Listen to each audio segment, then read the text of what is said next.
शिक्षण देणाऱ्या किंवा विविध क्षेत्राचं शिक्षण देणाऱ्या अनेक संस्था आपल्या देशामध्ये आहे.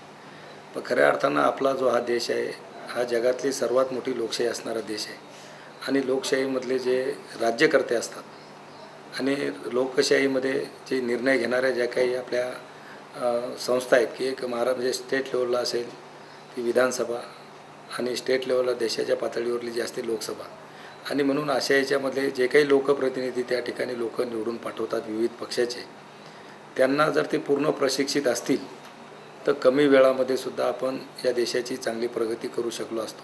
आणि म्हणून ही संस्था 2005 साली आपण उघडली, त्याबद्दल मी मनापासून आपणाला धन्यवाद तर देतोच.